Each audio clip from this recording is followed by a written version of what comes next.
Here we are again, friends. Hi, everybody. The music connection from Taki Park, and we are episode Number 10. number 10. Good Wow. number. Who knew that we would be so bored and keep on doing these things? But we have a really beautiful friend of ours waiting in the wings to come on.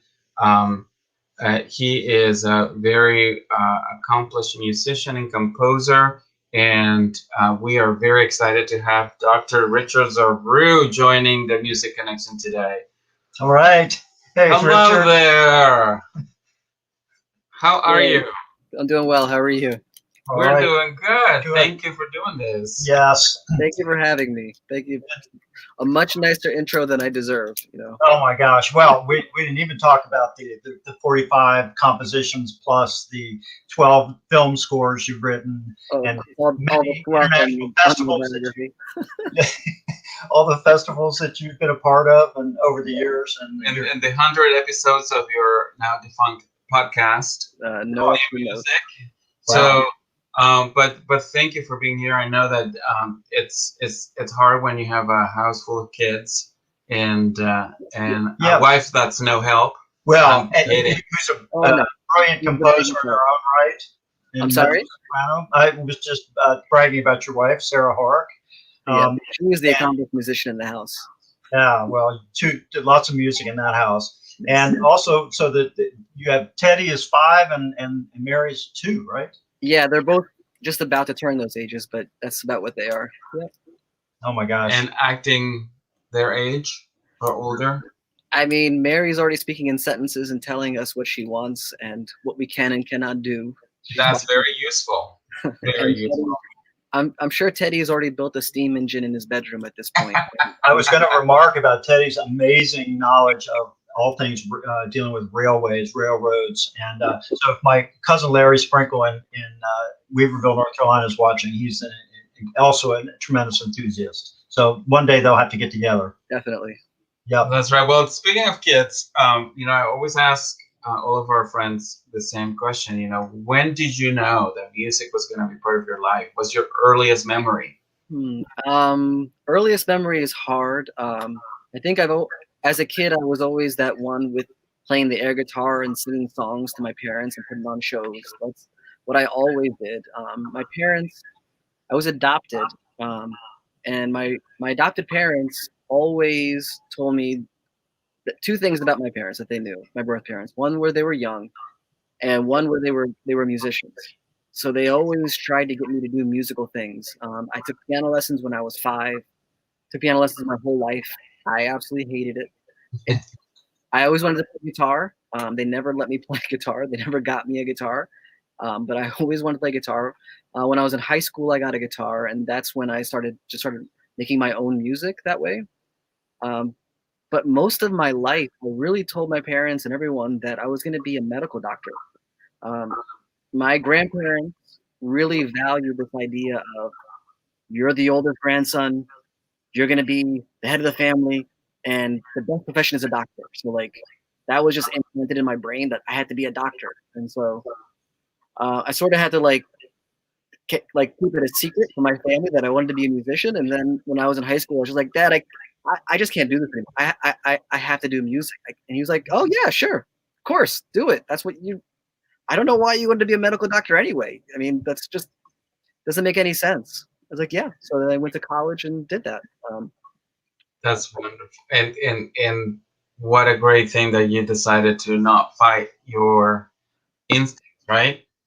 Yeah, and I became a doctor. I promised my family when I was little that I'd be a doctor. So, a DMA in music is not really all that valuable, but I got it. It ain't too shabby, and it's nice to be called Dr. Zarou. So there you go. That's wonderful. So are the kids musical? When Teddy was really young, we got a record player, and he absolutely loved it. And we still play records all the time. He's really kind of gone off the music end. He's not really all that musical. He likes to do art more. Mary is almost 2, and she's playing the piano all the time and sitting with Sarah in her lap and playing the piano. She grabs my ukulele or Teddy's ukulele and like pretends to play it and sing songs. So she might be the one, but she's also really visual art oriented too. So I don't know. I don't know. And you're a real well-rounded family. You also are huge sports fans. I know the Well, Nats and the Caps figured we're the prominently in your district lives. champions now. I mean, we have to be. We don't mention the football team. That's another. But Yeah. maybe they'll get a real name one day, and we can talk about them. That's right. Well, I have to say, I think it's very cool that I grew up with tapes, cassette tapes, and my brothers grew up with an what is it called? What was it called? AirPod? Oh yeah, An iPod. iPod. And your kids are growing up with LPs. I think that's very cool. Yeah, I mean, we took Teddy to the record store like once a week because he was getting smaller, bigger and bigger, and it's just something we did every week. We probably have 300 records in our house. We're just like, they pick it and put it on. Mary, right now, and since Christmas, has been obsessed with Elvis Presley's Blue Christmas album. We hear that 4 or 5 times a day. All she asks for is Blue Christmas, Blue Christmas. I want Blue Christmas. Teddy That's- Blue Monty is these old Italian songs that are much more scandalous than he should be listening to, but it's fine. In Italian, it's okay. Fine, it's okay. That's wonderful. And so, is music different for you as a parent than before? It's different in that I used to record music all the time. We have a studio. I'm in the studio in our house right now. Here's the microphone. I used to just spend hours in here every day. Like that's just what I did. And now, maybe once a week. I teach a lot. That's probably the biggest obstacle in terms of making music. Less than parent is teaching and trying to get those lessons set up. Um, Music is different in terms of being a parent. Not, I don't think it's all that much for me. I think it's just the time aspect. Mhm. My life is not just for me anymore. It used to be get up, make some music, go to work, come home, make some music, go to bed, and now it's 1,000 other things. Yeah.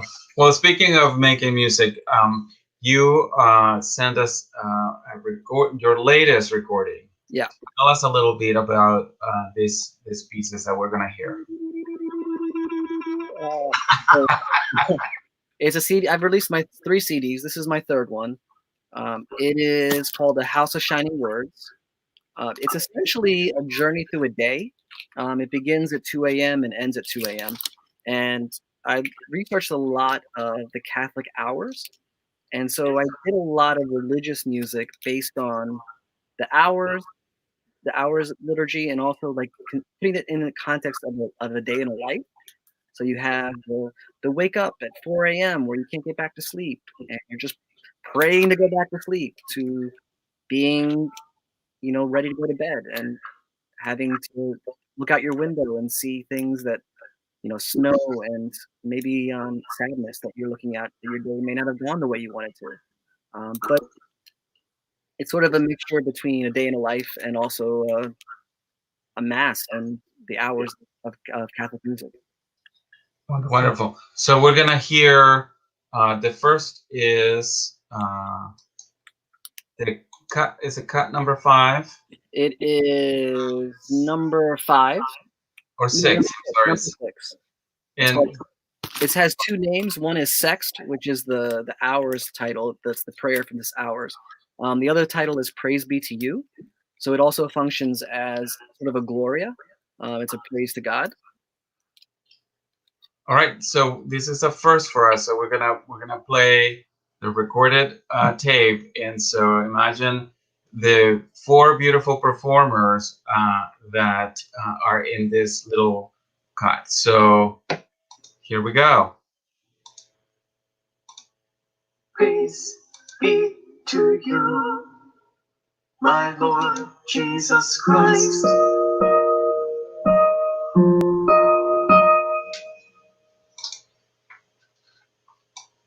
Praise be to you, my Lord Jesus Christ.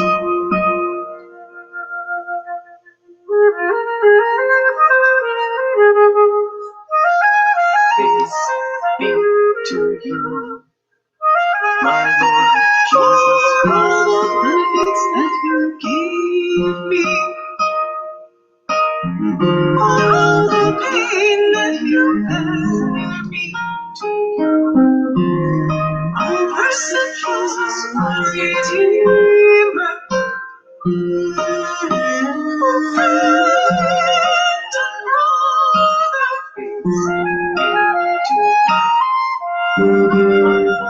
Jesus, I adore you. Really, me, I love you dearly.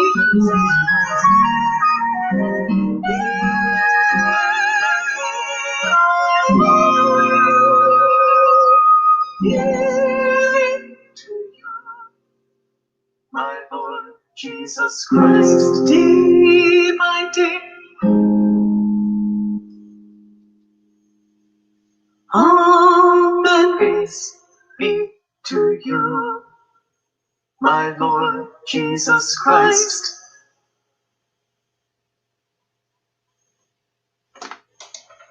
Oh my, That was very, very really special. beautiful. Um, Yes. That was great. What There you go. Yeah. did it play well on your end? Could you hear okay? I could hear it just fine. Yeah. Okay, good. Um, should we play the other piece, or Sure. or Yeah. you want The other one is near the end of the album. It's Matins, so it's an evening prayer. It also functions as a Lamb of God. So it's a prayer that says, "All shall be well." That Jesus created sin, and so therefore it cannot be bad, and all in the end shall be okay. So it actually only features Sarah Horrock. She's the amazing vocalist, and it has like a 6-part a cappella for her voice. Wonderful. All right, so here we go. Let's hear this.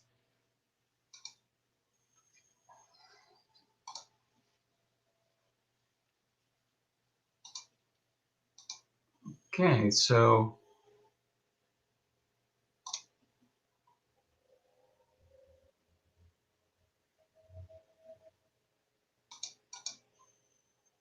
And it seemed to me sin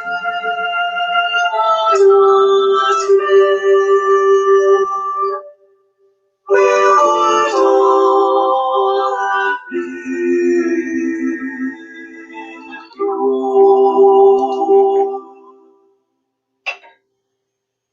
And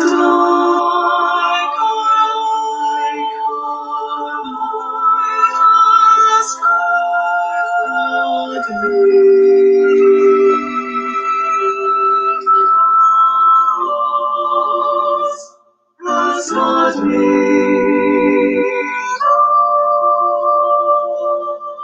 us. Ah, Jesus said,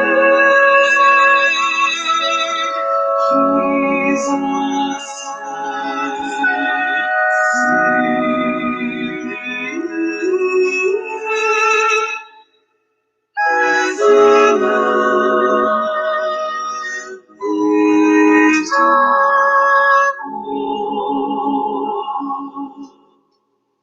but all shall be well, all shall be well,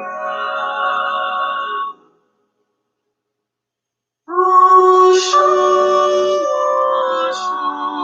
be